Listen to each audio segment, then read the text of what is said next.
Hello guys, so I recently got the DJI Osmo Action 6 and I bought a lot of accessories para sa ating first action camera, and one of the accessories na binili ko is itong magnetic mount.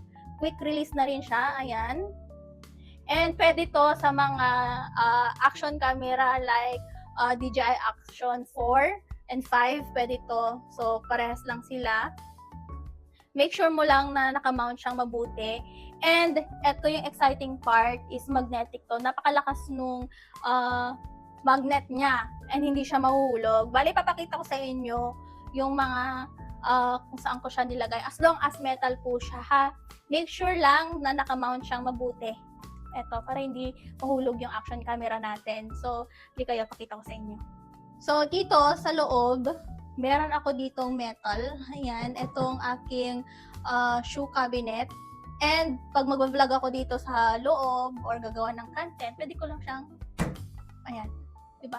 Napakalakas nung magnet niya at kahit galagalawin mo yan, hindi yan mahuhulog. At tignan mo nga naman, oh, may laman yan. Napakalakas nung pagka-magnet niya. Ayan, oh. Oh. And sure kang hindi to matatanggal. So, papakita ko pa sa inyo kung saan ko siya ilalagay. So, nandito tayo sa labas. Nakikita nyo, dito lang sa labas ng bahay. And eto, yung tubular na metal. Kung gusto mong mag-vlog dito, gumawa ng content, pwede ko na lang siyang idikit ng ganyan. Ayun o.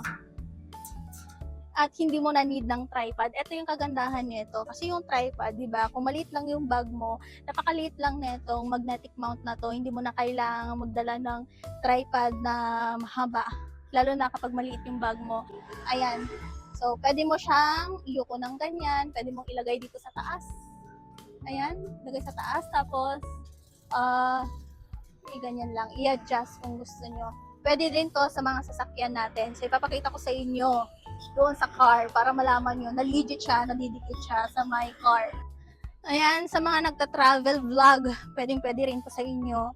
Sabi ko nga, as long as pwedeng mamagnet yung kung saan nyo siya pwedeng ilagay. Example yan, dito sa sasakyan. Ayun o.